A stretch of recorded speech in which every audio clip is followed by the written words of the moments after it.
అంతేకాదు సార్, ఇవాళ మౌనాన్ని పాటించే స్వేచ్ఛ కూడా భావ వ్యక్తీకరణ స్వేచ్ఛ. అంతేకాదు ఇక్కడ చూడండి, వ్యాపార ప్రకటన స్వేచ్ఛ. ఇవాళ వ్యాపార ప్రకటన స్వేచ్ఛ అనేటువంటిది కూడా మీరు గమనిస్తున్నారమ్మా. వ్యాపార ప్రకటన స్వేచ్ఛ కూడా భావ వ్యక్తీకరణ స్వేచ్ఛ అని చెప్తున్నారు సార్. మరి ఎలా ఇది వ్యాపార ప్రకటన భావ వ్యక్తీకరణ స్వేచ్ఛ సార్? మాకు అర్థం కావట్లేదు.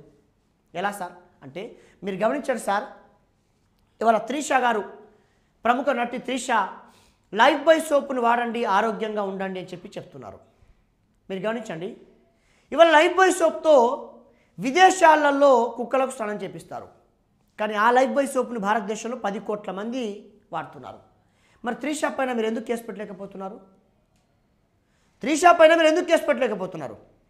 ఇవాళ విదేశాల్లో ఫారిన్ కంట్రీస్లో కుక్కలకు స్నానం చేయించేటువంటి లైఫ్ బాయ్ సోప్ని భారతదేశంలో వాడండి ఆరోగ్యంగా ఉండండి అని చెప్పేటువంటి వ్యాపార ప్రకటనను ఎందుకు వ్యతిరేకించట్లేదు? ఎందుకు కేసు పెట్టలేకపోతున్నారు? మీ బలం నా శక్తి, మీ శక్తి నా శక్తి సమావేశంలో మాట్లాడడం, సభాపాఠ మాట్లాడడం, వేదిక పైన కరపత్రాలు, టీవీ, రేడియో, వెబ్సైట్ ఇలా. కానీ త్రిష యొక్క శక్తి వ్యాపార ప్రకటన ఇవ్వడం, త్రిష యొక్క శక్తి వ్యాపార ప్రకటన చేయడం. మరి వ్యాపార ప్రకటన చేయడం అమ్మ త్రిష యొక్క మరి శక్తి ఇక్కడ మనం చూస్తున్నాం. మరి ఇక్కడ వ్యాపార ప్రకటనలో పాల్గొనడం కూడా దేన్ని ఉంటామా? ఇవాళ భావ వ్యక్తీకరణ స్వేచ్ఛలో భాగము. ఆమె తన భావాన్ని ఆ రూపంలో వ్యక్తపరుస్తుంది. ఇవాళ మహేష్ బాబు అయినా, లేకపోతే రామ్ చరణ్ అయినా, అల్లు అర్జున్ అయినా థమ్స్అప్ తాగండి, పెప్సీ తాగండి, ఉల్లాసంగా ఉండండి, ఉత్సాహంగా ఉండండి అంటున్నారు. మీరు గమనించండి, ఒక థమ్స్అప్ బాటిల్ తీసుకొని ఆ క్యాప్ తీసేసి ఈ పరిమాణంతో కూడినటువంటి ఎముక థమ్స్అప్లో వేసి ఆ క్యాప్ అలాగే పెట్టేసి ఒక 10 రోజుల తర్వాత తీసి చూడండి సార్, ఆ ఎముక మాయమైపోతుంది. అక్కడ మంత్రం లేదు, తంత్రం లేదు సార్, ఆ థమ్స్అప్లో ఉండేటువంటి కెమికల్ పవర్. మరి అలాంటి కెమికల్ పవర్ ఉన్నటువంటి థమ్స్అప్ పెప్సీని సేవించండి, ఉల్లాసంగా ఉండండి, ఉత్సాహంగా ఉండండి అని చెప్పేటువంటి హీరోల ప్రకటనలపై మీరు ఎందుకు కేసు పెట్టలేకపోతున్నారని నేను అడుగుతున్నా. కారణం ఏంటో తెలుసా? ఇవాళ వ్యాపార ప్రకటనలలో పాల్గొనడం సైతం భావ వ్యక్తీకరణ స్వేచ్ఛలో భాగమని చెప్పి ఈ దేశ సర్వోన్నత న్యాయస్థానం చెప్పింది, మనం కాదు సార్. ఈ దేశ సర్వోన్నత న్యాయస్థానం చెప్పింది వ్యాపార ప్రకటనలో పాల్గొనడం కూడా భావ వ్యక్తీకరణ స్వేచ్ఛ అని చెప్పి. కానీ మనకు దానిపైన పూర్తి అవగాహన లేకపోవడం, అవగాహన లేక ఒక నష్టపోతున్నాం. కనుకమ్మ ఇవాళ వ్యాపార ప్రకటన సైతం భావ వ్యక్తీకరణ స్వేచ్ఛ అని చెప్పి సుప్రీంకోర్టు ఎప్పుడు తీర్పిచ్చింది? ఎలా ఇచ్చిందమ్మా అంటే 1995లో Tata press versus MTNL, Tata press versus MTNL case తీర్పిచ్చింది. వ్యాపార ప్రకటనలు కూడా భావ వ్యక్తీకరణ స్వేచ్ఛలో భాగమని చెప్పిందమ్మా సుప్రీంకోర్టు. అది టాటా ప్రెస్ వర్సెస్ ఎంటీఎన్ఎల్, అది 1995 అని చెప్పి మీకు చెప్పదలుచుకున్నా సార్. కనుక మన భావాన్ని వ్యక్తపరిచేటువంటి మన శక్తి సమావేశం, సభావేదిక, ఇంకా కొంతమంది కరపత్రం, ఇంకా కొంతమంది ఇలా రేడియో, టీవీ, వెబ్సైట్, ఇంకా కొంతమంది మరి ఇక్కడ వ్యాపార ప్రకటనలో పాల్గొని తమ భావాన్ని వ్యక్తపరుస్తున్నారు సార్ ఇక్కడ. కాబట్టి ఇవాళ వ్యాపార ప్రకటనలో పాల్గొనడం కూడా భావ వ్యక్తీకరణ స్వేచ్ఛ అని చెప్పి సుప్రీంకోర్టు 1995లో అమ్మ టాటా ప్రెస్ వర్సెస్ ఎంటీఎన్ఎల్ కేసులో తీర్పిచ్చిందమ్మా. అందుకే అనేక మంది అది బట్టలపైన అయితేనేమి ప్రతి అంశం పైన అమ్మ ఇవాళ వ్యాపార ప్రకటన చేస్తున్నారు. ఎందుకంటే తమ భావాన్ని ఆ రూపంలో వ్యక్తపరుస్తున్నారు. సరే, దాన్ని నువ్వు గౌరవిస్తావా, గౌరవించవా, దాన్ని పాటిస్తావా, పాటించవా, అది తర్వాత విషయం మళ్ళీ. కానీ తన భావాన్ని వ్యక్తపరిచేటువంటి సాధనం వ్యాపార ప్రకటన కూడా అది భావ వ్యక్తీకరణ స్వేచ్ఛలో భాగమని చెప్పి చెప్పదలుచుకున్నాం. అంతేకాదు ఇక్కడ చూడండి సార్, జాతీయ జెండా ఎగరవేసే స్వేచ్ఛ. మరి జాతీయ జెండా ఎగరవేసేటువంటి స్వేచ్ఛ, మరి జాతీయ జెండా ఎగరవేసే స్వేచ్ఛ అంటే ఇక్కడ మీరు గమనించండి సార్, ఇక్కడ సరిగ్గా ఒక 15-16 సంవత్సరాల క్రితం లేదా గతంలో మీరు ఒక 16 సంవత్సరాల క్రితం ముందు అటువైపున చూస్తే సాధారణంగా మనం చిన్నతనంలో 15 ఆగస్టు వచ్చిందంటే, 26 జనవరి వచ్చిందంటే మన ఊర్లో ర్యాలీగా తిరిగి వచ్చి మొత్తానికి ఒక 3 జెండాలకు సెల్యూట్ చేస్తాం. ఆ 3 జెండాలు ఏంటంటే, ఒకటి మన గ్రామ పంచాయతీది, 2 మన అంగన్వాడీ, 3 మన స్కూల్ జెండాకు సెల్యూట్ చేసి ఆ సంబరాలు ముగించుకొని వచ్చేస్తాం. కానీ ఇవాళ ఒక గ్రామంలో 50 జెండాలు ఎగురుతున్నాయి సార్ 15th ఆగస్టు జనవరి 26కి.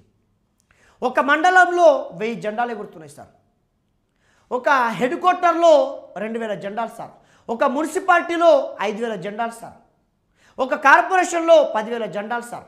ఒక గ్రేటర్ హైదరాబాద్ లాంటి చోట 50,000 జెండాలు ఎగురుతున్నాయి సార్. ఒకప్పుడు లేనటువంటి అధికారం ఎట్లా వచ్చింది? ఒకప్పుడు లేనటువంటి అవకాశం ఇప్పుడు ఎలా కలిగింది? మరి వీళ్ళందరూ కూడా జాతీయ జెండాలు ఎగురేస్తున్నారు. ఇద్దరు ఒక సంఘం పెట్టడం, ఆ సంఘం అధ్యక్షుడిగా ఎగరవేయడం. ఇప్పుడు మీరు ఎగరేయచ్చు, నేను కూడా ఎగరేయచ్చు. ఎలా వచ్చింది సార్? ఇది ముందుందా? ఇంతకుముందు లేదే. మరి ఇప్పుడు ఎలా వచ్చింది? ఇదివరకు లేనటువంటిది ఇప్పుడు ఎలా వచ్చింది? అందుకేనమ్మా నేను మీకు చెప్పదలుచుకున్న విషయం ఏంటంటే అమ్మా, ఈ దేశ సాధారణ పౌరులు జాతీయ జెండాను ఎగరవేయటం సైతం భావ వ్యక్తీకరణ స్వేచ్ఛలో భాగమని చెప్పి ఈ దేశ సుప్రీంకోర్టు తీర్పిచ్చింది. మీలో ఎంతమందికి తెలుసు? మీలో ఎంతమందికి తెలుసు ఈ దేశ సాధారణ పౌరులు జాతీయ జెండాను ఎగరవేయటం సైతం భావ వ్యక్తీకరణ స్వేచ్ఛ అని చెప్పి? మరి దేశ పౌరులు జాతీయ జెండాను ఎగరవేయటం సైతం భావ వ్యక్తీకరణ స్వేచ్ఛ అని చెప్పి సుప్రీంకోర్టు మరి ఇక్కడ చూస్తున్నారమ్మా. ఎప్పుడు తీర్పిచ్చిందమ్మా అంటే 2004లో. అది నవీన్ జిందాల్ వర్సెస్ UOI కేసులో, UOI యూనియన్ ఆఫ్ ఇండియా కేసులో ఈ దేశ సాధారణ పౌరులు జాతీయ జెండాను ఎగరవేయటం సైతం భావ వ్యక్తీకరణ స్వేచ్ఛ అని చెప్పి సుప్రీంకోర్టు 2004లో Naveen Jindal versus union of India కేసులో, UOI కేసులో స్పష్టంగా తీర్పిచ్చిందమ్మా. కనుక ఇగో ఈ అవగాహన లేకుండా మనం 19(1)A అంటే వాక్ మరియు భావ ప్రకటన స్వాతంత్రం అంటే ఏమొస్తుంది? దానివల్ల మనకు యూజ్ ఏంటి? There is no use. Fundamental అది బేసిక్ నాలెడ్జ్.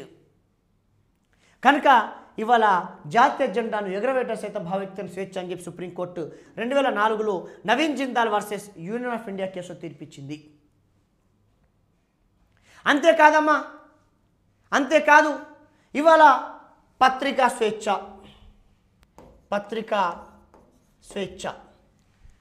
మరి పత్రికా స్వేచ్ఛ ఇవాళ పత్రికల్లో అనేక అంశాలు వస్తుంటాయమ్మా. పత్రికల్లో మనం అనేక అంశాలు వస్తుంటాయి. అది లేసేసరికి ఒక పత్రిక పేపర్లు తీసుకుంటే అనేక రకాల వ్యక్తుల స్టేట్మెంట్లు వస్తుంటాయి. మనం చూస్తున్నాం. అది ప్రభుత్వం తరపున, ప్రతిపక్షం తరపున, విద్యార్థి సంఘాలు, యువజన సంఘాలు, అనేక సంఘాలు అక్కడ పత్రిక ప్రకటన వస్తుంటుంది. నేను చెప్తున్నాను సార్, మరి పత్రికలో ప్రకటన చేయడం కూడా ఏమవుతుంది? ఇవాళ పత్రికలను చేసే వ్యాపార ప్రకటన కావచ్చు, నీ పత్రికలో చేసేటువంటి సమస్యల ప్రకటన కావచ్చు, నీ పత్రికలో చేసేటువంటి నీ అభివృద్ధి ప్రకటన కావచ్చు, నువ్వు పత్రికలో చేసేటువంటి ప్రజల కోసం చేసేటువంటి ఆ ప్రకటన కావచ్చు, అది వాట్ ఎవర్ ఇట్ మేబీ, నువ్వు పత్రికలో చేసే ప్రతి ప్రకటన కూడా నీ భావాన్ని వ్యక్తపరిచేటువంటి సాధనంగా భావించాలి. నేను అదే అంటున్నా.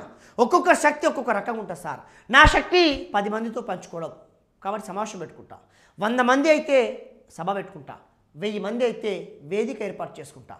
కాబట్టి మిత్రుడు అవతలి వ్యక్తి యొక్క శక్తి తన భావాన్ని పత్రిక ద్వారా చెప్పాలనుకుంటున్నాడు. కాబట్టి పత్రికలో చెప్పేటువంటి అంశం కూడా, పత్రికలో రచించేటువంటి అంశం కూడా నీకు భావ వ్యక్తీకరణ స్వేచ్ఛలో అంతర్భాగమే. నీ భావాన్ని వ్యక్తపరచడానికి అదొక సాధనం. నువ్వు సమాజానికి ఏం చెప్పాలనుకుంటున్నావో పత్రిక ద్వారా చెప్తున్నావు. అంతే తేడా. దీన్ని దేశం చెప్పచ్చు, రాష్ట్రం. నువ్వు తెలుగు పేపర్లో చెప్తే రాష్ట్రం పోతుంది, ఇంగ్లీష్ పేపర్లో పోతే దేశం మొత్తం తిరిగి వస్తుంది. ఒక హిందూ హన్స్ ఇండియాను డెక్కన్ క్రానికల్ అయితే కనుక దేశం మొత్తం చెప్తాం. నీ భావాన్ని దేశ ప్రజలతో పంచుకుంటాం సార్.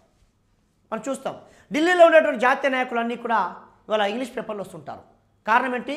వారి భావాన్ని దేశవ్యాప్తంగా కూడా పంచుకునేటువంటి శక్తి వాళ్ళకు ఆ ఇంగ్లీష్ పేపర్తో పంచుకున్నారు వాళ్ళు. కనుక ఇలా పత్రికా స్వేచ్ఛ అనేటువంటిది, పత్రికలో రచించే అంశం కూడా ఇలా భావ వ్యక్తీకరణ స్వేచ్ఛలో భాగము, భావ వ్యక్తీకరణ స్వేచ్ఛలో అంతర్భాగం అని చెప్పి భావించాలి. అయితే ఇదే క్రమంలో కొంతమందికి అనుమానం ఏంటంటే, సార్ పత్రికల్లో రచించే అంశాన్ని పత్రికలో చెప్పబోయేటువంటి అంశాన్ని ముందే ఎవరికైనా చూపించాలా, ప్రధానంగా పోలీసులకు చూపించాలా అంటప్పుడు ఈ పత్రికల ద్వారా కొన్ని వివాదాస్పదమవుతున్నాయి కాబట్టి ఢిల్లీ పోలీసు వాళ్ళు ఏం చేశారంటే కేసు వేశారు. ఏమనేశారంటే పత్రికల్లో రచించే అంశాన్ని ముందు మాకు తెలియజేయాలి, మాకు చూపించాలని చెప్పి వేశారు. ఎందుకంటే పత్రికలో కొన్ని అంశాలు వచ్చేసరికి అవి వివాదాస్పదం అవుతున్నాయి కాబట్టి మాకు ముందే తెలియజేయాలి ఏం ప్రదర్శిస్తున్నారంటే, ఇక అది ముందే చూపించిన తర్వాత అది భావ వ్యక్తీకరణ స్వేచ్ఛ ఎట్లా అవుతుంది సార్? ముందే మనం ఏం ప్రదర్శిస్తున్నాం, ఏం ప్రచురించబోతున్నాం, ఏం చెప్పబోతున్నాం అనే విషయాన్ని ముందే పోలీసులు చెప్తే అది భావ వ్యక్తీకరణ స్వేచ్ఛ ఎలా కాబోతుంది? అవునా కాదా? అందుకే సార్ ఇవాళ సుప్రీంకోర్టులో వాళ్ళు వెళ్ళారు, ఢిల్లీ పోలీసు వాళ్ళు వేశారు. సుప్రీంకోర్టు ఏం చెప్పిందంటే పత్రికా స్వాతంత్రం కూడా భావ వ్యక్తీకరణ స్వేచ్ఛలో అంతర్భాగమే, అలాగే పత్రికల్లో రచించేటువంటి అంశాన్ని ముందే పోలీసులకు తెలియాల్సినటువంటి అవసరం లేదు, తెలియజేయాల్సినటువంటి అవసరం లేదని చెప్పి సుప్రీంకోర్టు 1950వ సంవత్సరంలో Brij Bhushan versus Delhi police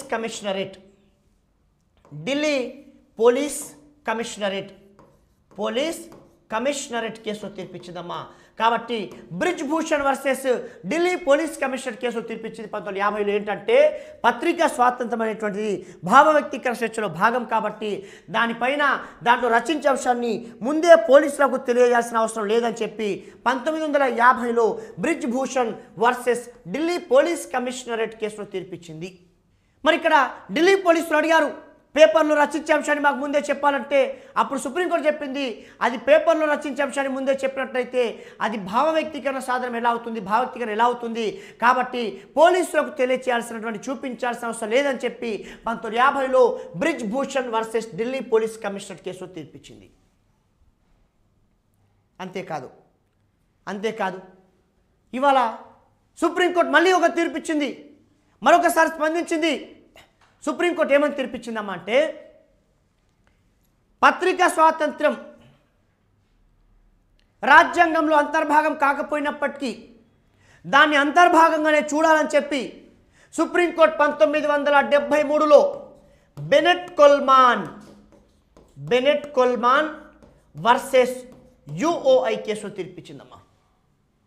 Bennett Coleman versus యుఓఐ కేసులో తను స్పష్టంగా చెప్పింది పత్రికా స్వాతంత్రం రాజ్యాంగంలో అంతర్భాగం కాకపోయినప్పటికీ దాన్ని అంతర్భాగంగానే చూడాలని చెప్పి సుప్రీంకోర్టు 1973లో Bennett Coleman versus union of India కేసులో తీర్పిచ్చింది. అంతేకాదు సరే ఇవాళ పత్రికల్లో రచించే అంశం కూడా భావ వ్యక్తీకరణ స్వేచ్ఛ అని చెప్పారు. అలాగే దాన్ని పోలీసులకు తెలియాల్సిన అవసరం లేదని చెప్పి supreme court Brij Bhushan versus Delhi police commissioner case తీర్పిచ్చిందన్నారు. పత్రికా స్వాతంత్రం రాజ్యాంగంలో అంతర్భాగం కాకపోయినప్పటికీ అంతర్భాగంగానే భావించాలని చెప్పి 1973లో Bennett Coleman versus union of India కేసులో తీర్పిచ్చిందని చెప్పారు. ఇక్కడ వరకు బాగుంది. కానీ ఇదే సమయంలో ఇక్కడ ఇంకో అవకాశం కూడా ఉంది. మరి పత్రికతో పాటు సినిమాలు తీయడం కూడా భావ వ్యక్తీకరణ స్వేచ్ఛలో భాగమే సార్. సినిమాలు తీయడం కూడా భావ వ్యక్తీకరణ స్వేచ్ఛలో భాగమే. ఇదేంటి సార్, సినిమాలు తీయడం కూడా భావ వ్యక్తీకరణ స్వేచ్ఛ ఎలా అవుతుంది? నేను అదే చెప్తున్నాను సార్. ఒక వ్యక్తి యొక్క పౌరుని యొక్క శక్తిని బట్టి తన భావాన్ని వ్యక్తపరచవు. నా శక్తి 10 మందితో చెప్పాలి, సమావేశాన్ని పెట్టుకున్నా. మీ శక్తి 100 మందితో చెప్పాలనుకున్నారు, సభ పెట్టుకున్నారు. ఇంకో వ్యక్తి శక్తి 1000 మందితో చెప్పాలనుకున్నాడు, వేదిక పెట్టుకున్నాడు. ఇంకో వ్యక్తి శక్తి జిల్లా మొత్తం చెప్పాలనుకున్నాడు, అప్పుడు కరపత్రం వేసుకున్నాడు, పుస్తకం వేశాడు, గ్రంథం, నవల. ఇంకో వ్యక్తి రాష్ట్రం మొత్తం చెప్పాలనుకున్నాడు తన భావాన్ని, అప్పుడు టీవీ తెంచుకున్నాడు. ఇంకో వ్యక్తి దేశం మొత్తం చెప్పాలనుకున్నాడు, ఆయన రేడియో తీసుకున్నాడు. ఆ వ్యక్తి ఇంకో వ్యక్తి ప్రపంచం మొత్తం చెప్పాలనుకున్నాడు, వెబ్సైట్ పెట్టుకున్నాడు. కనుక వ్యాపార ప్రకటనలు ఒకరు తీసుకున్నారు, జాతీయ జెండాను ఎగరవేయడము, అలాగే ఈ పత్రికా స్వాతంత్రం. ఇక పోతే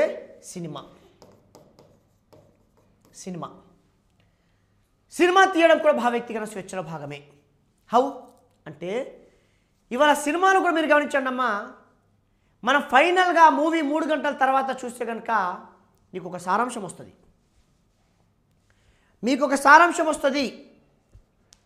ఆ సినిమా చూసిన తర్వాత ప్రతి ఒక్కరికి ఒక సారాంశం వస్తుందంటే ఈ సినిమా దేనికోసం తీయబడింది, దాంట్లో స్పష్టంగా ఉంటుంది. ఆ హీరో చెప్తాడు అసలు ఆ యొక్క సినిమా దేనికోసం అనేటువంటిది సార్. తన భావాన్ని ఆ సినిమా ద్వారా చెప్పాడమ్మా, అంతే డిఫరెన్స్ తప్ప ఇలా సినిమా తీయడం కూడా భావ వ్యక్తీకరణ స్వేచ్ఛలో భాగమే. అందుకే ఎగ్జాంపుల్, మీరు మహేష్ బాబు సినిమా మహర్షి సినిమా చూశారు. మరి మహేష్ బాబు ఈ మధ్యకాలంలో ఒక తీసిన సినిమాలో ఆయన అన్నాడు, ఒక బిజినెస్ మ్యాన్ ఎలా ఉండాలో ఆ సినిమా ద్వారా చూపించాడు, ఒక ప్రేమికుడు ఎలా ఉండాలో ఆ సినిమాలో చూపించాడు, ఒక తల్లి ప్రేమ కలిగిన కొడుకు ఎలా ఉంటాడో ఆ సినిమా ద్వారా చూపించాడు, ఒక రైతు ఎలా ఉండాలో ఆ సినిమా ద్వారా చూపించాడు, ఒక స్నేహితుడు ఎలా ఉండాలో ఆ సినిమా ద్వారా చూపించాడు. ఇదంతా ఏంటిది? తన భావాన్ని సినిమా ద్వారా చూపించాడు సార్ మహేష్ బాబు. కనుక ఇవాళ భావ వ్యక్తీకరణ స్వేచ్ఛలో భాగమమ్మ సినిమా తీయడం కూడా. అయితే ఇలా మనం చెప్పడం కాదమ్మా, ఇలా దేశ సర్వోన్నత న్యాయస్థానం సుప్రీంకోర్టు చెప్పింది. ఈ దేశ పౌరులు తన భావాన్ని సినిమాల ద్వారా వ్యక్తపరచవచ్చును, సినిమాల ద్వారా కూడా వ్యక్తపరచవచ్చును, అవకాశం ఉంది. మరి ఇదే క్రమంలో సార్ మీరు అంటున్నారు ఈ దేశ పౌరులు సినిమాల ద్వారా తన భావాన్ని వ్యక్తపరచవచ్చు అని చెప్పి చెప్తున్నారు. మరి సినిమాలలో కొన్ని విషయాలలో వివాదాస్పదం ఉంటాయి కదా సార్. సినిమా వచ్చేసిన తర్వాత మనం ఏం చేయలేం కదా. మరి సినిమాలలో కొన్ని కాంట్రవర్సీలు ఉంటాయి, కొంతమంది మనోభావాలు దెబ్బతీసే రకంగా ఉంటాయి, కొన్ని అందులో ఉన్నటువంటి పాత్రలు అశ్లీలత ప్రదర్శించే రకం ఉంటాయి. మరి అప్పుడు ఏం చేయాలి? అందుకే సుప్రీంకోర్టు ఏం చెప్పిందంటే సినిమా తీయడం తన భావ వ్యక్తీకరణ స్వేచ్ఛలో భాగం, ఎందుకంటే తన భావాన్ని సినిమా ద్వారా చూపిస్తున్నాడు. కానీ సినిమాలో కనుక ఏవైనా వివాదాస్పదమైన అంశాలు ఉన్నట్లయితే దాని ముందే సెన్సార్షిప్, అంటే సెన్సార్షిప్ ఏంటంటే అమ్మా ఆ సినిమాలో ఉన్నటువంటి ఆ యొక్క వివాదాస్పదమైనటువంటి సందేశాన్ని కట్ చేయడం అన్నట్టు. కాబట్టి ముందే సెన్సార్షిప్ చేయవచ్చును, ఎందుకంటే సినిమాలు భావోద్రేక్తలను రెచ్చగొట్టే రకం ఉంటాయి కాబట్టి వాటిపైన ముందే సెన్సార్షిప్ చేయవచ్చు అని చెప్పి సుప్రీంకోర్టు 1970వ సంవత్సరంలో ఖలీద్ అబ్బాస్ వర్సెస్ యుఓఐ కేసులో తీర్పిచ్చిందమ్మా. Versus యుఓఐ case తీర్పిచ్చింది. ఏమని చెప్పిందమ్మా అంటే ఏదైతే సినిమాలు తీస్తున్న క్రమంలో సినిమా తీసుకోవడం తన భావ వ్యక్తీకరణ స్వేచ్ఛలో భాగమే, కానీ సినిమాలలో భావోద్రిక్తలు రెచ్చగొట్టే రకం ఉంటాయి కాబట్టి వాటిపై ముందే సెన్సార్ చేయవచ్చునని చెప్పి 1970లో Khalid Abbas versus union of India కేసులో సుప్రీంకోర్టు తీర్పిచ్చింది. అంటే దీని అర్థమైంది, సినిమా తీయడం భావ వ్యక్తీకరణ స్వేచ్ఛలో భాగమే. ఎందుకంటే ఈ భావాన్ని సినిమా ద్వారా వ్యక్తపరుస్తున్నాం, కానీ ఆ సినిమాలలో అశ్లీలత ఉండొచ్చు, వివాదాస్పదం ఉండొచ్చు, భావోద్రిక్తలు రెచ్చగొట్టే అంశం ఉండొచ్చు. కాబట్టి అలాంటి వాటిలో ముందే ప్రభుత్వాలు సెన్సార్షిప్ చేస్తాయి. సెన్సార్షిప్ మీన్ ఆ వివాదాస్పదమైనటువంటి అంశాన్ని కట్ చేసి తొలగిస్తారమ్మా. అలా తొలగించవచ్చును, అది తప్పేమీ కాదు, ఎందుకంటే అది వివాదాస్పదం ఉంటుంది కాబట్టి భావోద్రిక్తలు రెచ్చగొట్టే రకం ఉంటాయి కాబట్టి తొలగించవచ్చు అని చెప్పి సుప్రీంకోర్టు 1970లో అది Khalid Abbas versus union of India case తీర్పిచ్చింది. మీలో ఎంతమంది తెలుసు సినిమా ద్వారా కూడా తమ భావాన్ని వ్యక్తపరచవచ్చును, ఇది 1901Aలో భాగమనే విషయం మీలో ఎంతమందికి తెలుసు? ఇగో ఈ లోపంతో సినిమా తీయడం కింద పేర్కొన్న ఏ నిబంధన లోబడి అంటే అరే సినిమాలు కూడా ఉంటాయా అని అనుకుంటాం, కానీ నీ భావ వ్యక్తీకరణకు అదొక సాధనం, నీ భావ వ్యక్తీకరణకు అదొక సాధనం. మనం గమనించలేకపోతున్నాం, మనం కనిపెట్టలేకపోతున్నాం, అదే పొరపాటు సార్ ఇక్కడ, అంతే, వేరే ఇంకేం లేదు సార్. అంతేకాదు సార్, సినిమానే కాదు సార్, ఇవాళ మనం అనేక మందితో ఫోన్లలో మాట్లాడుతున్నాం. ఈ ఫోన్లో మాట్లాడడం కూడా అమ్మా నీ భావ వ్యక్తీకరణ సాధనమే.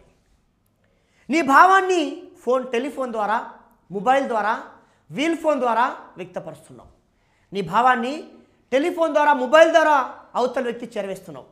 ఇలా టెలిఫోన్ అనేటువంటిది కూడా భావ వ్యక్తీకరణ సాధనలో భాగమే.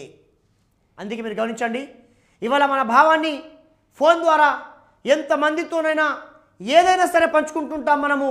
అలాంటప్పుడు మరి ఈ వ్యక్తి ఆ యొక్క టెలిఫోన్తో, ఆ మొబైల్ ఫోన్తో అవతల వ్యక్తితో ఏం మాట్లాడుతున్నారని చెప్పి ప్రభుత్వాలు ఎప్పుడు కూడా ఆ మొబైల్ ఫోన్లని ట్యాంపరింగ్ చేయవు సార్. ఒక ట్యాంపరింగ్ చేశారంటే అది రాజ్యాంగ విరుద్ధం సార్. మీరు గమనించండి, ఓటుకు నోటు కేసు జరిగింది. ఓటుకు నోటు కేసు అప్పుడు చంద్రబాబు నాయుడు తెలంగాణ నామినేట్ ఎమ్మెల్యే అయినటువంటి స్టీఫెన్తో మాట్లాడుతున్నటువంటి వాయిస్ మనం విన్నాం. చంద్రబాబు గారు అంటున్నారు, Stephen I'm with you don't worry I'll take care అనే వర్డ్స్ మనం విన్నాం. అప్పుడు చంద్రబాబు అన్నాడు తెలంగాణ ముఖ్యమంత్రి కేసీఆర్కు, రాజ్యాంగాన్ని విరుద్ధంగా నా ఫోన్ ట్యాంపరింగ్ చేశావు, అసలు నా వాయిస్ ఎలా వచ్చిందని అంటే, మరి సీఎం కేసీఆర్ కూడా అక్కడ ముఖ్యమంత్రి కదా, అవును మరి నేను ట్యాంపరింగ్ చేసిన అనొచ్చు కదా, అనలేదు. రికార్డింగ్ బయటికి తీసినామని చెప్పారు సార్. ట్యాంపరింగ్ చేశామంటే కేసీఆర్ జైల్లో ఉండేవాడు ఇవాళ. కారణం ఏంటి? ఇలా టెలిఫోన్ అనేటువంటిది, మొబైల్ ఫోన్ అనేటువంటిది తమ భావాన్ని వ్యక్తపరిచేటువంటి ఒక సాధనము. కాబట్టి అలాంటప్పుడు అలాంటి వాటిని ట్యాంపరింగ్ చేయడం అది రాజ్యాంగ విరుద్ధం అని చెప్పి ఈ దేశ సుప్రీంకోర్టు తీర్పిచ్చిందమ్మా. ఈ దేశ సుప్రీంకోర్టు తీర్పిచ్చింది. మనకు తెలియదు, అది మనకు తెలియదు. అందుకేనమ్మా రేపు అంటాడు టెలిఫోన్లని ట్యాంపరింగ్ చేయరాదు. ఎందుకు? మన రహస్యాలు మనం కాపాడుకోవచ్చు కాబట్టి. టెలిఫోన్లో మాట్లాడేది రహస్యాలు కాబట్టి. అందుకేనమ్మా రహస్య స్వేచ్ఛ అనేటువంటి టెలిఫోన్ స్వేచ్ఛ అవుతుంది. అందుకే ఎవరి టెలిఫోన్లను కూడా, మొబైల్ ఫోన్లను కూడా ట్యాంపరింగ్ చేయరాదు. చేసినట్లయితే రాజ్యాంగ విరుద్ధం అని చెప్పి సుప్రీంకోర్టు ఎప్పుడు ఏ కేసులో తీర్పిచ్చింది, ఓపెన్ టు ఆల్ ఎప్పుడు తీర్పిచ్చింది. ఈ అవగాహన మనకు ఉండదు. టెలిఫోన్ భావవ్యక్తిని సాధనం అంటే మనం ఎలా నమ్ముతారు? మనం చెప్పడం కాదమ్మా, దేశ సర్వోన్నత న్యాయస్థానం సుప్రీంకోర్టు చెప్పింది. దేశ సర్వోన్నత న్యాయస్థానం సుప్రీంకోర్టు చెప్పింది. కనుక అమ్మ ఇలా టెలిఫోన్లని ట్యాంపరింగ్ చేయరాదని చెప్పి సుప్రీంకోర్టు మరి 1996లో పియుసిఎల్ వర్సెస్ యుఓఐ కేసు తీర్పిచ్చిందమ్మా. 1996లో మరి PUCL versus union of India case తీర్పిచ్చిందమ్మా సుప్రీంకోర్టు. ఇవాళ టెలిఫోన్లు ట్యాంపరింగ్ చేయడం రాజ్యాంగ విరుద్ధము. అందుకే ప్రభుత్వాలు చేయవు సార్. ఏదైనా జరగరాంది జరిగితే, ఎవరైనా అనుమానాస్పదంగా మరణిస్తే, అత్యాచారాలు ఇలాంటి కేసులు జరిగితే కనుక అలాంటప్పుడు మాత్రమే ఆ టెలిఫోన్ రికార్డింగ్ తీస్తారు తప్ప ఎవరితో మాట్లాడుతున్నారు, ఏం మాట్లాడుతున్నారు అనే విషయాన్ని ఏ ప్రభుత్వం కూడా ట్యాంపరింగ్ చేయదు. కారణం ఏంటి? నీ రహస్యాలను కాపాడుకునేటువంటి స్వేచ్ఛ నీకు రాజ్యాంగం కల్పించింది కాబట్టి. నీ భావాన్ని వ్యక్తపరచడం కోసం టెలిఫోన్ ఒక సాధనం కాబట్టి. అంతేకాదు సార్. మరి మీరు అన్నారు సార్ టెలిఫోన్ కూడా భావవ్యక్తి సాధనం అని చెప్పారు. ఈ మధ్యకాలంలో ఒక కరెంట్ అఫేర్ వచ్చిందమ్మా. కరెంట్ బిట్ ఏంటంటే మీరందరూ స్మార్ట్ ఫోన్లు వాడుతున్నారు. మీరు స్మార్ట్ ఫోన్లు వాడటమే కాదు, ఖచ్చితంగా ప్రతి ఒక్కరూ రోజుకి 2 GB డాటా వాడుతున్నారు, అంటే ఇంటర్నెట్ వాడుతున్నారు. మీకు తెలుసా? ఇంటర్నెట్ కూడా ప్రాథమిక హక్కు. ఇంటర్నెట్ ద్వారా చేసే వృత్తి, వ్యాపార, వాణిజ్యం కూడా భావ వ్యక్తీకరణ స్వేచ్ఛలు అంతర్భాగం అని చెప్పి సుప్రీంకోర్టు ఈ మధ్యకాలంలో తీర్పిచ్చింది. ఎప్పుడు? Current affair. It happen 2020. తెలుసా? ఇంటర్నెట్ కూడా ప్రాథమిక హక్కు అంట. ఇంటర్నెట్ ద్వారా చేసే వృత్తి, వ్యాపార, వాణిజ్యం భావ వ్యక్తీకరణ స్వేచ్ఛలో భాగం అంట. అసలు ఏ సందర్భంగా ఇచ్చింది కేసు? ఎందుకు ఇచ్చిందమ్మా అంటే జమ్మూ కాశ్మీర్లో 370 ఆర్టికల్ రద్దయింది. 370 రద్దయిన తర్వాత అక్కడ సోషల్ మీడియాతో ఒకరికొకరు రెచ్చగొట్టుకొని ఎక్కడ ఉద్రిక్తలు వస్తాయో, ఎక్కడ సమస్యలు వస్తాయని చెప్పి ఆలోచించి కేంద్రం జమ్మూ కాశ్మీర్ మొత్తం ఇంటర్నెట్ కట్ చేసింది. జమ్మూ కాశ్మీర్ ఇంటర్నెట్ లేకుండా చేసింది. కొంతమంది సుప్రీంకోర్టును ఆశ్రయించారు. మేము ఇంటర్నెట్ అంటే సోషల్ మీడియా కోసం వాడట్లేదు, మేము వృత్తి చేస్తున్నాం, వ్యాపారం చేస్తున్నాం, వాణిజ్యం చేస్తున్నాం, మా బ్రతుకుదేరే ఇంటర్నెట్ లేకుండా మేము ఎలా వ్యాపారం చేయాలని చెప్పి వాళ్ళు వచ్చి సుప్రీంకోర్టును ఆశ్రయించారు. అప్పుడు సుప్రీంకోర్టు తీర్పిచ్చింది, ఇవాళ ఇంటర్నెట్ కట్ చేయడం సరైనది కాదు. ఇంటర్నెట్ ద్వారా చేసేటువంటి వృత్తి, వ్యాపారం, వాణిజ్యం భావ వ్యక్తీకరణ స్వేచ్ఛలో భాగం. ఇంటర్నెట్ కూడా ప్రాథమిక హక్కు అని చెప్పి సుప్రీంకోర్టు 10వ తారీఖు జనవరి 2020 తీర్పిచ్చిందమ్మా. Current affair. ఇలా ఇంటర్నెట్ కూడా ప్రాథమిక హక్కు. ఇంతకాలం ఇంటర్నెట్ ప్రాథమిక హక్కు అనేది లేదు. ఇగో 10వ తారీఖు జనవరి 2020 వచ్చింది. ఈ జడ్జిమెంట్ రాగానే జమ్మూ కాశ్మీర్లో ఇంటర్నెట్ ఓపెన్ అయిపోయింది. కాబట్టి అమ్మ ఇవాళ ఇంటర్నెట్ ద్వారా తమ భావాలు వ్యక్తపరుస్తాం. ఎలా? ఒక వ్యాపారం, ఒక వాణిజ్యం, ఒక వృత్తి by the internet only we use. అంటే మన అంశాలన్నీ కూడా ఇంటర్నెట్, అది మెయిల్ ఫార్ పంపించడం కావచ్చు, ఇతర అట్లా పంపేయడం కావచ్చు, ఇవన్నీ కూడా ఇంటర్నెట్తో ముడి ఉంటాయి కాబట్టి అందుకేనమ్మా ఇలా ఇంటర్నెట్ కూడా మన భావ వ్యక్తీకరణ స్వేచ్ఛలో భాగం. ఎందుకంటే తమ భావాన్ని ఇంటర్నెట్ ద్వారా కూడా వ్యక్తపరచవచ్చు. అది సోషల్ మీడియా కావచ్చు, అది ఇంటర్నెట్ లేకుండా సోషల్ మీడియా ఉండదు కాబట్టి ఇంటర్నెట్ కూడా భావ వ్యక్తీకరణ స్వేచ్ఛలో అంతర్భాగం. అది ప్రాథమిక హక్కు అని చెప్పి సుప్రీంకోర్టు 10 జనవరి 2020న అది జమ్మూ అండ్ కాశ్మీర్ సంబంధించి చెప్పింది sir. Jammu Kashmir internet cut చేశారు కాబట్టి అది 370 ఆర్టికల్ తర్వాత అది సరైనది కాదని చెప్పి 10 జనవరి 2020న ఇది ఖచ్చితంగా భవిష్యత్తులో రాబోయే క్వశ్చన్ అమ్మా, ఎందుకంటే కరెంట్ అఫైర్ కాబట్టి. నేను ఇంకోటి చెప్తున్నాను, ఈ జడ్జిమెంట్ ఇచ్చినటువంటి న్యాయమూర్తులు ఎంతమంది, ఇంటర్నెట్ కూడా ప్రాథమిక హక్కు అని తీర్పిచ్చిన న్యాయమూర్తులు ఎంతమంది అమ్మా అంటే ఈ ధర్మాసనం ఎంతమంది అని చెప్పండి? ముగ్గురు. ఇప్పుడు మిమ్మల్ని అంటాడు, ఏమంటారు? ఇంటర్నెట్ కూడా ప్రాథమిక హక్కు, ఇంటర్నెట్ ద్వారా చేసే వృత్తి, వ్యాపార, వాణిజ్య, భావ వ్యక్తీకరణ స్వేచ్ఛలో అంతర్భాగం అని చెప్పి తీర్పిచ్చిన న్యాయమూర్తులను గుర్తించండి. ఆ న్యాయమూర్తులు ఎవరు? అందుకేనమ్మా ఆ న్యాయమూర్తులు 1 N V Ramana, 2 R Subhash Reddy, 3 B R Gavai. కాబట్టి అమ్మ N V Ramana, R Subhash Reddy, B R Gavai ఈ ముగ్గురుతో కూడినటువంటి ధర్మాసనం అమ్మ 10 జనవరి 2020న జమ్మూ కాశ్మీర్లో ఇంటర్నెట్ కట్ చేసినందుకు ఇంటర్నెట్ కూడా ప్రాథమిక హక్కు అని చెప్పి సుప్రీంకోర్టు తీర్పిచ్చింది. అది ఈ ముగ్గురుతో కూడినటువంటి ధర్మాసనం అని చెప్పి మీరు గమనించాలి. NV Ramana, R Subhash Reddy, BR గవాయ్ల ధర్మాసనం ఇచ్చిందని చెప్పండి సార్. కనుక ఇవాళ టెలిఫోన్ అయినా ఇంటర్నెట్ అయినా ఇవన్నీ కూడా ఏంటమ్మా అంటే భావ వ్యక్తీకరణ స్వేచ్ఛలో అంతర్భాగం అని చెప్పి మీకు చెప్పదలుచుకున్నాను. అంతేకాదు సార్, స్త్రీ పురుషులు వివాహం చేసుకోకుండా కలిసి సహజీవనం చేయడం అనేటువంటిది కూడా నేరం కాదు సార్. ఎందుకంటే వాళ్ళు వివాహం చేసుకోకుండా కలిసి సహజీవనం చేశారంటే అది నేరంగా పరిగణించరాదు. వై? ఇలా మీరు నేను చెప్పడం కాదు, ఈ దేశ సర్వోన్నత న్యాయస్థానం సుప్రీంకోర్టు చెప్పింది సార్. ఎందుకంటే వారికి ఆ స్వేచ్ఛ ఉంది, వారు ఏ విషయాలు కూడా మాట్లాడుకోవచ్చు అక్కడ. కాబట్టి వివాహం చేసుకోకుండా సహజీవనం చేశారంటే అదేదో పెద్దగా నేరమైనటువంటి అంశం కాదు. అందుకేనమ్మా ఇవాళ అడుగుతాను మిమ్మల్ని, స్త్రీ పురుషులు వివాహం చేసుకోకుండా సహజీవనం చేయడం నేరం కాదని సుప్రీంకోర్టు కింద పేర్కొన్న ఏ కేసులో ఎప్పుడు తీర్పిచ్చింది? అందుకేనమ్మా స్త్రీ పురుషులు వివాహం చేసుకోకుండా మరి కలిసి సహజీవనం చేయడం నేరం కాదని చెప్పి సుప్రీంకోర్టు 2012లో ఖుష్బూ వర్సెస్ తమిళనాడు కేసులో తీర్పిచ్చింది. ఖుష్బూ వేసింది కేసు. బహుశా మీరందరూ ఈ మధ్యకాలం చూసుంటారు. మొన్నటి వరకు ఖుష్బూ కాంగ్రెస్ పార్టీలో ఉండేది, ఇప్పుడు బీజేపీ పార్టీలో ఈ మధ్యకాలం ఒక 1 month 2 months బ్యాక్ చేరింది సార్. ఆవిడ వేసింది అది ఎలా నేరం అవుతుందని చెప్పంటే అప్పుడు సుప్రీంకోర్టు తీర్పు ఇచ్చింది ఏంటంటే ఇవాళ స్త్రీ పురుషులు వివాహం చేసుకోకుండా కలిసి సహజీవనం చేయడం నేరమేమీ కాదని చెప్పి సుప్రీంకోర్టు 2012లో ఖుష్బూ వర్సెస్ తమిళనాడు కేసులో తీర్పిచ్చింది. అయితే ఇక్కడ ఏ విషయంలో మినహాయింపు ఇప్పటి వరకు మనము చేశాం ఏంటి? ఇవన్నీ కూడా వాక్ మరియు భావ ప్రకటన స్వాతంత్రం కింద ఉన్నటువంటి అంశాలు. అయితే ఇక్కడ మరి మినహాయింపు కూడా ఉందా? ఏంటి మినహాయింపు అంటే ఇక్కడ మినహాయింపు ఏంటమ్మా అంటే ఇవన్నీ కూడా ఇప్పటివరకు చెప్పింది ఏంటి? పాజిటివ్ థాట్లో. అంటే ఎట్లా? ఇవన్నీ కూడా ఈ దేశ పౌరులకు ఉన్నటువంటి వాక్ మరియు భావ ప్రకటన సాధనాలు అని చెప్పి మీకు అన్నీ చెప్పాను.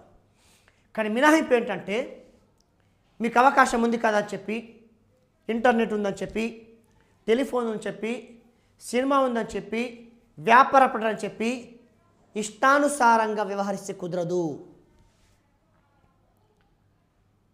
మనకు ఉన్నటువంటి కొన్ని లిమిట్స్, మనకున్నటువంటి ఆ యొక్క ఎడ్జస్ట్ని లోపే చేసుకోవాలి. అందుకే సుప్రీంకోర్టు అది కూడా చెప్పింది. ఎవరైనా కనుక ఏదైనా వ్యక్తి మరొక వ్యక్తికి ఒక పరువును ఉద్దేశపూర్వకంగా నష్టం కలిగించేలా ప్రవర్తిస్తే క్రిమినల్ చర్యలు తీసుకోబడతాయని చెప్పి సుప్రీంకోర్టు 2016లో సుబ్రహ్మణ్య స్వామి వర్సెస్ యుఓఐ కేసులో తీర్పిచ్చింది. ఎవరైనా వ్యక్తి మరొక వ్యక్తి యొక్క పరువుకు ఉద్దేశపూర్వకంగా నష్టం కలిగించేలా ప్రవర్తించినట్లయితే ఆ వ్యక్తిపై క్రిమినల్ చర్యలు చేపడతామని చెప్పి సుప్రీంకోర్టు 2016లో Subramanya Swamy versus union of India case తీర్పిచ్చింది. అంతేకాదు సుప్రీంకోర్టు స్పష్టంగా చెప్పింది, ఎవరైనా వ్యక్తి కనుక మరొక వ్యక్తి యొక్క పరువుకు ఉద్దేశపూర్వకంగా నష్టం కలిగించేలా ప్రవర్తిస్తే ఐపీసీ 499 మరియు 500 సెక్షన్ల ప్రకారం వారిపై క్రిమినల్ చర్యలు తీసుకుంటామని చెప్పి సుప్రీంకోర్టు 2016లో Subramanya Swamy versus union of India case తీర్పిచ్చింది. అందుకేనమ్మా ఇవాళ మనకు ఉంది కదా స్వేచ్ఛ, మన భావ వ్యక్తిగత స్వేచ్ఛ సాధన ఉన్నాయి కదా అని చెప్పి ఇష్టానుసారంగా అమ్మా మరి రెచ్చిపోతే కుదరదమ్మా. ఎవరైనా వ్యక్తి కనుక మరొక వ్యక్తి యొక్క పరువును ఉద్దేశపూర్వకంగా నష్టం కలిగించిన ప్రవర్తిస్తే కనుక ఐపీసీ 499 ఐపీసీ 500 సెక్షన్ల ప్రకారం మరి చర్యలు తీసుకోబడతాయి, క్రిమినల్ చర్యలు తీసుకోబడతాయని చెప్పి 2016లో Subramanya Swamy versus union of India case తీర్పిచ్చింది. అంతేకాదు కొంతమంది అమ్మ బహిరంగంగా పొగ తాగుతాడు. అరే బహిరంగ పొగ తాగుతున్నాం అంటే అరే మా భావ్యక్తిగత స్వేచ్ఛ, మేము తాగుకుంటూ మాట్లాడుతున్నాం. అది కాదు సార్, నీ భావ్యక్తిగత స్వేచ్ఛ నీకుంది, నువ్వు ఎక్కడైనా మాట్లాడుకోవచ్చు, కానీ పొగ త్రాగుతూ మాట్లాడడం అనేది సార్ ఇది కాదు. కనుక బహిరంగ ప్రదేశాలలో అమ్మ ఇవాళ బహిరంగ ప్రదేశాలలో మనము మాట్లాడేటువంటి స్వేచ్ఛ కలిగి ఉన్నాము, కానీ పొగ త్రాగుతూ మాట్లాడడం అనేటువంటి సరైనది కాదు. అందుకే సుప్రీంకోర్టు ఏం చెప్పిందంటే బహిరంగ ప్రదేశాలలో పొగ త్రాగడాన్ని నిషేధిస్తూ ప్రభుత్వాలు చేసేటువంటి చట్టాలు రాజ్యాంగబద్ధమే అన్నారు. ఒక వ్యక్తి అన్నాడు, వెళ్ళాడు, నేను పొగ త్రాగుతూ నా భావాన్ని వ్యక్తపరుస్తున్నాను అక్కడ ఇతరులతో, నా పైన క్రిమినల్ చర్యలు తీసుకున్నారు అని చెప్పి వెళ్ళాడు. అప్పుడు ఆ వ్యక్తికి ధీటన సమాధానం చెప్పి సుప్రీంకోర్టు బహిరంగ ప్రదేశాల్లో పొగ త్రాగుతున్నటువంటి వాళ్ళని పొగ త్రాగడాన్ని నిషేధిస్తూ ప్రభుత్వాలు చేసే చట్టాలు రాజ్యాంగబద్ధమని చెప్పి సుప్రీంకోర్టు 2001లో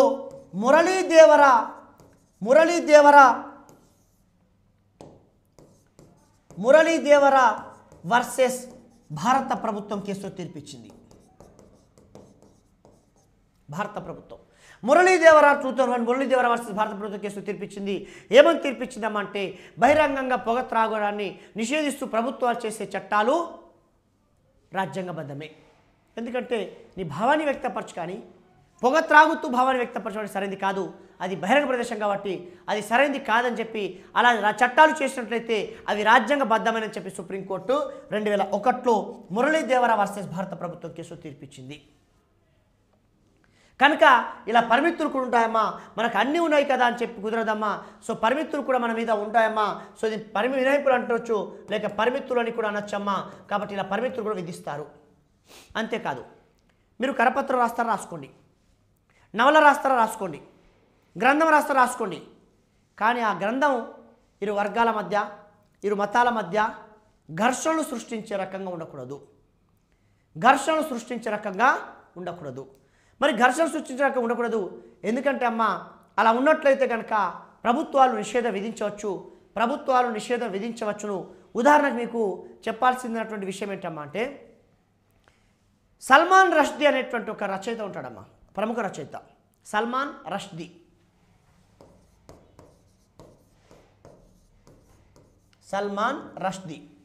ఈ సల్మాన్ రష్దీ అనేటువంటి రచయిత అమ్మ షటానిక్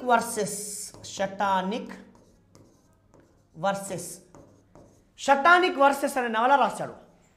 ఇది రెండు మతాల మధ్య ఘర్షణ సృష్టించే రకంగా ఉంది, రెండు మతాల మధ్య ఘర్షణ ప్రేరేపించే రకంగా ఉంది. కాబట్టి ప్రభుత్వం ఈ షటానిక్ వర్సెస్ అనేటువంటి నవలను నిషేధించింది సార్.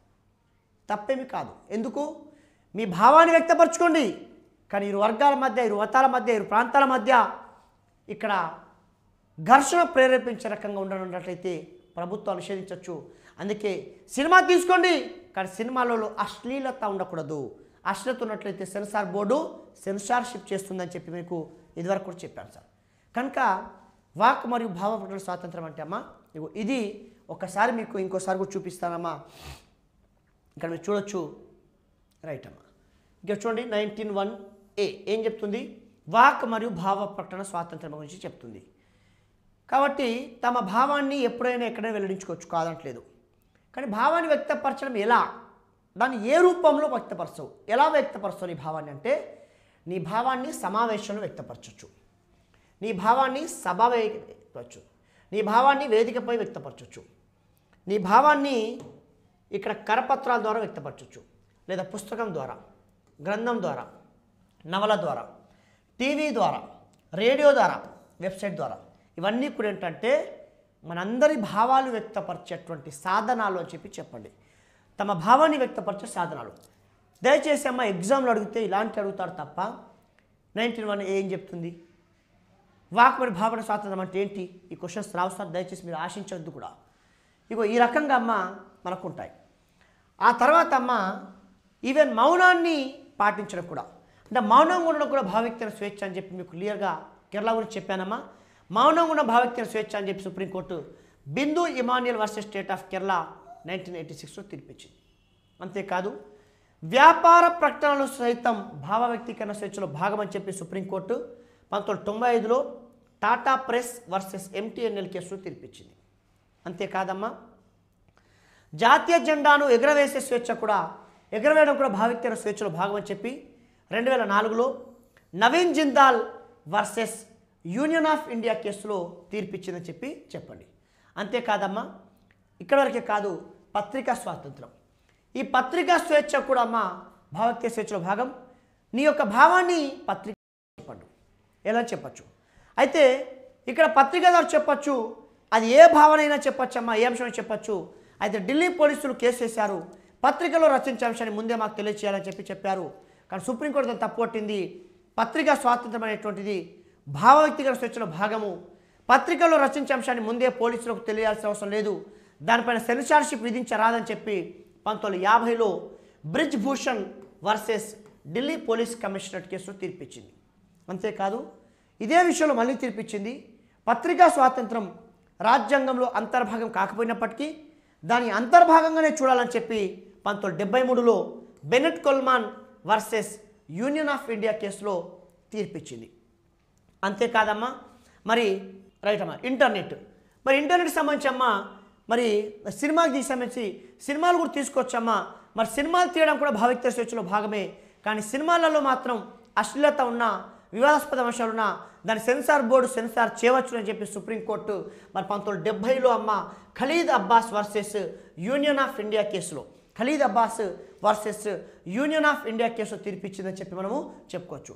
అంతేకాదమ్మా మనం మాట్లాడేటువంటి మొబైల్ ఫోన్, ఈ మొబైల్ ఫోన్ అయినా లేకపోతే టెలిఫోన్ అయినా అలాంటి వాటిని ట్యాంపరింగ్ చేయరాదు, ట్యాంపరింగ్ చేసినట్లయితే అది రాజ్యాంగ విరుద్ధం అని చెప్పి సుప్రీంకోర్టు 1996లో PUCL versus union of India కేసులో తీర్పిచ్చిందని చెప్పి మనం ఇక్కడ చెప్పుకోవచ్చు.